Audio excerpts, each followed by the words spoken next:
If this, I'm not entirely sure if Tremere managed to do this before or after he took control of his body, but there is some sort of pre-made story where he's in Transylvania and has been like he was running some sort of school where he was trying to like raise followers who would use the path of Galen Conda to ascend into like vampiric salvation, which ties in with the whole theme of the Salubri like supposedly being like a clan of Galen Conda seekers. And at the same time, they also have the reputation of being terrible, terrible Diablerists. Yeah. But in any case, in several of the Gehenna sayings, he's actually portrayed as a savior trying to save humanity or the vampires from either themselves or a terrible destruction that is coming. That's the whole thing with him. Saul is basically a savior, and I think Tremere just kind of gets fucked over and dies in Gehenna. I don't really know what happens to him because I don't think he became very important because he just wasn't antediluvian in the normal sense. He became a third generation, but he was only 800 years old. An 800-year-old is going to get pwned by a 10,000-year-old any day of the week. What about Toreador? Okay, I'm not completely sure what the actual story was behind it, but I've heard one theory that the same Enoch, which was the original city that Cain found after he got exiled and built his little vampire empire before the flood came and basically wiped that out. But supposedly after the flood, at some point, like before, I don't know if Enoch somehow got transported to Shadowlands because it was destroyed or someone made it there. But somehow Enoch is now a city in the Shadowlands, which is the land of the dead where the Wraiths reside. And which was also the HQ of the True Black Hand for a long time, before it was destroyed by Wraiths. One second. One thing is, one of the vaults within Enoch contained 4 coffins, which were all labeled different names, and were all suspected to be antediluvians, one of which is thought to possibly have been Toreador.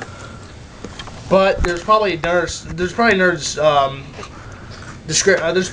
story for it with the actual Gehenna saying, because that was like 2nd edition. What was your question?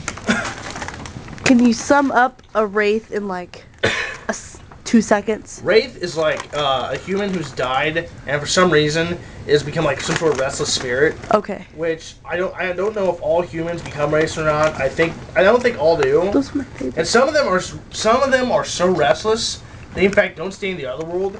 They reanimate their body and become a very, very pissed off corpse called a risen. And they're actually often mistaken for vampires and can learn vampire powers. But they're still really pissed off Wraith and dead body. In fact, they could have been beheaded, as long as their head is 2 feet within their heart, usually by being held in their arm, they can still walk around and kick the piss out of you. Yes. Are you aware that none of this will age you at all in your natural life? When I die, can I become a Wraith? No, you can't. Not a maid? And yes, I do realize it's never going to aid me, and that's why I cry myself to sleep at night. Yes, man. At least Ravnos. Okay, Ravnos Antediluvian was actually brought up before the Gehenna Chronicle ever happened.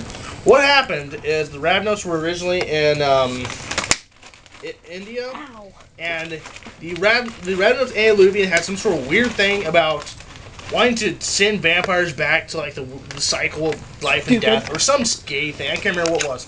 In any case, the Ravnos were pretty stupid because of the gypsies.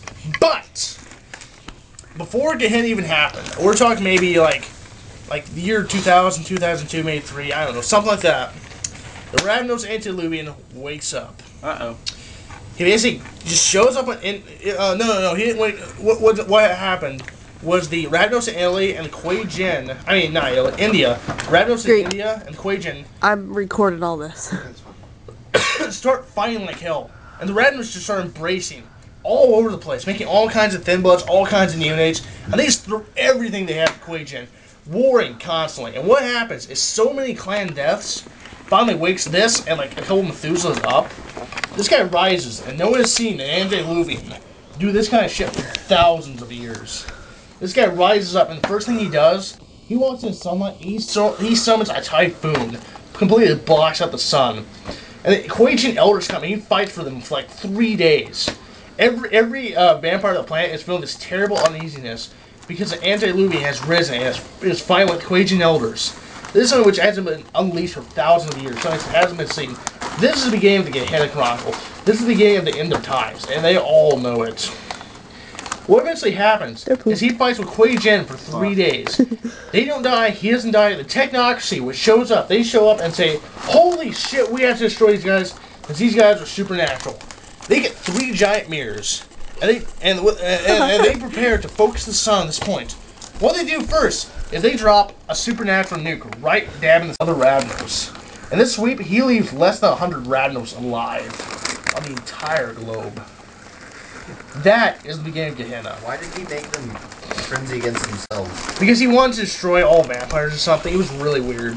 Because most antediluvians, they're so old and so removed. Their ways of thinking are so alien, no one understands them, really.